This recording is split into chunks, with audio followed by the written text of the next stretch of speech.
feel like I owe it to y'all to explain some of the deep things that are happening in the foster care system, for specifically deaf children. Now we know the system is overwhelmed and there's so much just demand for this system to be changed in general, but specifically looking at deaf children and what is happening on the state level, trickling down to local areas. And this is something that I've seen not only one time, a rarity, it's often that this is happening.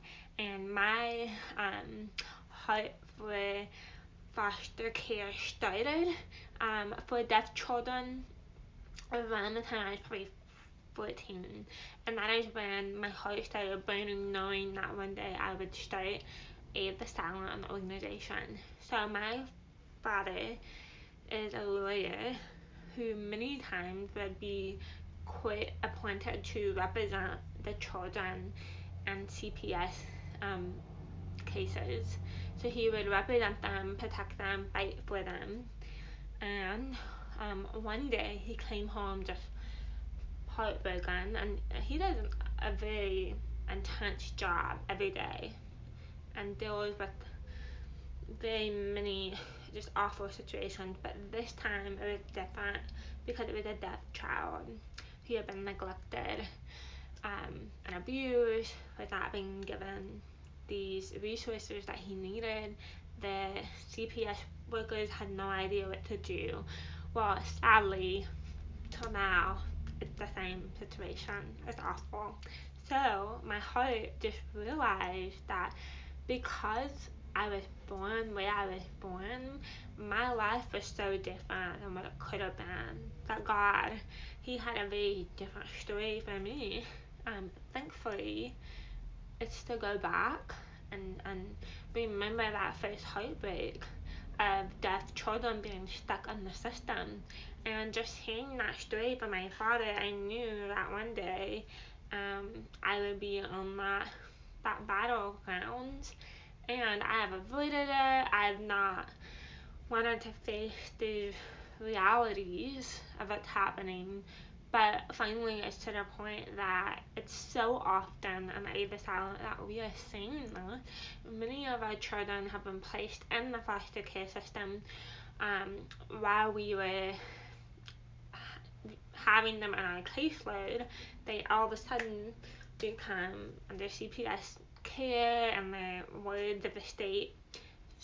And then for 3 years I've been serving on Governor Abbott's Committee on People with Disabilities, and this is something often that has popped up. One story in particular that's very public, and the child was adopted by a wonderful family who signs. They had an experience that just rocked the system in the best way, because there is such a thing as godly, righteous anger, and it's okay to be angry, and it's okay to be just frustrated and mad that this system is like this. But here we are. We have to change it. We can't sit by and ignore what's happening. So on a bigger scale, did you know if every single church in America had one family who was willing to foster, to take in children not their own, which is very biblical? It says that you would take care of the orphans, so parents don't have, and the widows. And so that's a command. It really wasn't an option. We have to take care of them. That doesn't mean maybe that all of us take in children, but it does mean that we all have to be involved in this problem. So that's on a grand scale. That's not even deaf focused. This is just general of every single church, which there's so many churches who love to say, all the right things, but very few will do the right thing, which is, this is a love that's an action, and Christ's love was very action based, meaning what we have to be action based as the church. If every single church took in one foster care child, there would be no children in the system. Can you believe that? Okay, so with the deaf 3 years on this committee for the state, we have been talking about what to do. So this particular family that had adopted that deaf child, this is what happens often. Is the system, the state, has not trained, the system is overwhelmed. We know this. Duh. It's a broken system because it's overwhelmed. So, the deaf children, what happens is rural areas in particular do not have any training to know if someone's deaf. They don't have interpreters nearby. They don't have access. They don't know. There's no resources. If it's in a community without, a big deaf community with resources and interpreters. So what happens is they get mislabeled as severely mental disability. Then they start being prescribed medicine. When it comes down to the root, what was happening was the child was deaf. They didn't have language. So they're being pressed that disability, mental, they can't be adopted. So the state labels them often as they're not adoptable. They can't be adopted. So what happens is they are being mislabeled, meaning that families that want to adopt or foster deaf children, they cannot find them because the state has mislabeled where they are. There was a huge number of discrepancies statistically where it was here they were saying, hey, this is how many children deaf in the state. It wasn't matching what was happening in the state itself. So the CPS workers were reporting it wrong because they didn't have the training. The training, yes, but one of the biggest things that needs to happen is that they can train to recognize deaf. They need to involve actual deaf interpreters, involve deaf members, because so many decisions. So even in a city like San Antonio, we have deaf community. We have deaf people. We have interpreters. Very rarely are they actually consulted and asked to come evaluate what's happening with this child. So often a hearing person will identify, oh, they have special needs. That's it. Well, no, they don't have language. They're bright children, but they don't have the access they need for someone to look and see where they would be placed in the first place. So they're being mislabeled, they're being separated from family. It's very, very awful. So, several things. Database has to be built that we can find families who want to adopt and foster deaf, who have a hope for that. And so the database needs to be built. Then CPS needs to be connected to this outside third party who will help connect that, hey, this deaf child, you need someone to come, and not just someone that doesn't have experience with deaf community, deaf language, someone that is an outside, like, third party organization who's helping advocate for that, and then connecting them to that list, that database. What's happening is judges are making decisions, CPS workers are making decisions, foster families that don't have the skills or the knowledge to know how to identify and where to place, they're all wrong. They're being mislabeled, they're being separated, they're being misplaced and homed. Wow. We have a list of people who want to adopt deaf children. They're being placed with people who are not qualified. So that's the biggest problem that is happening that needs to change. And I've seen it not one time, but I could say this last year, it's been about 4 or 5 times this is happening. And I just can't believe that no one is consulting, asking someone deaf, or someone interpreter. There's so many resources out there, but nothing. There's like so many gaps between the actual organizations that provide services for deaf people and then CPS workers who are overwhelmed, instead of reaching out to the people who know how to identify and evaluate and work with children. So we are like, okay, who else is doing this? No one. So Ava Silent has been going and meeting with foster families and figuring out how to do this. So on a state level, I was promised many things that have not happened. Training, access. And my belief is, hey, if one of the biggest cities in San Antonio is doing nothing, that means what? The training that we've been promised for 3 years is not happening from the state level. It's not. Because if San Antonio, this example of one of the largest cities that have foster care system that's overwhelmed, if they don't even know how to look at a deaf child, then obviously this is messed up. So I have been upset and angry for about a month now.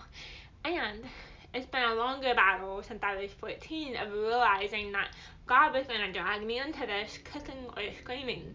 And honestly, it's not something that I would have willingly signed myself up for, because this is not comfortable, this is not fun, this is the ugly part of our system, but somebody's got to step in and do the action.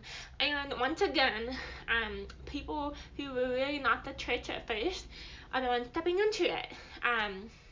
And so this is kind of my heart that's just burning. So my first response, of course, is to be angry and to be an advocate who's just pissed off. And now someone sweetly was like, hey, let's not be the bull in the china shop. It's already a fragile, broken system. If you come in like this, you're going to be pushed out. Be thankful for the door that Jesus has opened for you. So now my heart is kind of picking it back. Is how can I be mad at the system if I'm not willing to help it? And I'm gonna have to be nice about it, which isn't always my first response in these situations regarding children. I'm like, no, just do what's right, do what's good. But you look and the system is just overwhelmed and broken in itself. So trusting that we don't have to be the bull in the china shop. We have to come in, be thankful for the door to open, and really just pray that they have teachable spirits, and pray that we can teach and have an opportunity to teach and kind of bridge that gap between the families that want to adopt their children and then the systems who don't know where to go. There's a gap. So,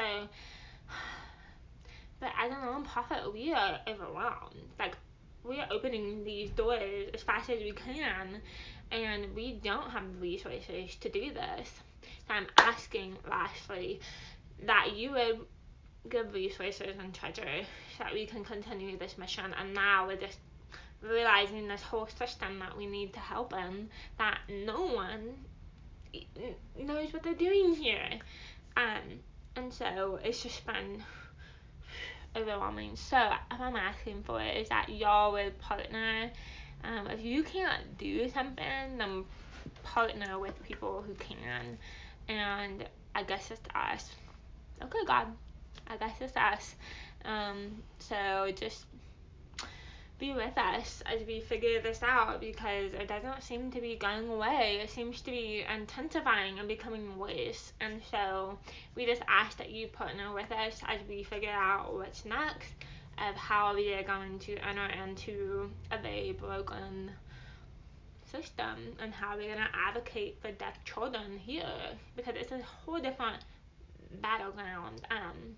And now this past year has happened, and I've seen 4 to 5 different children situations, stories, and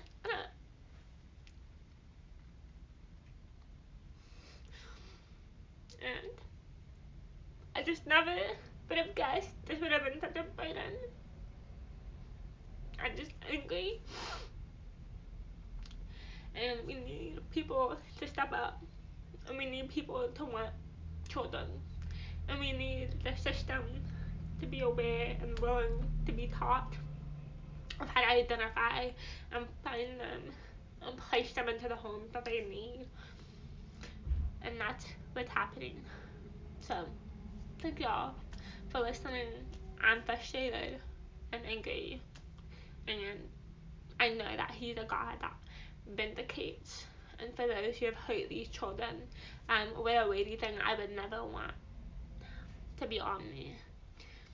So let us not misuse these gifts and skills that God has given us, or the platforms He's given us, because it's going to take a lot.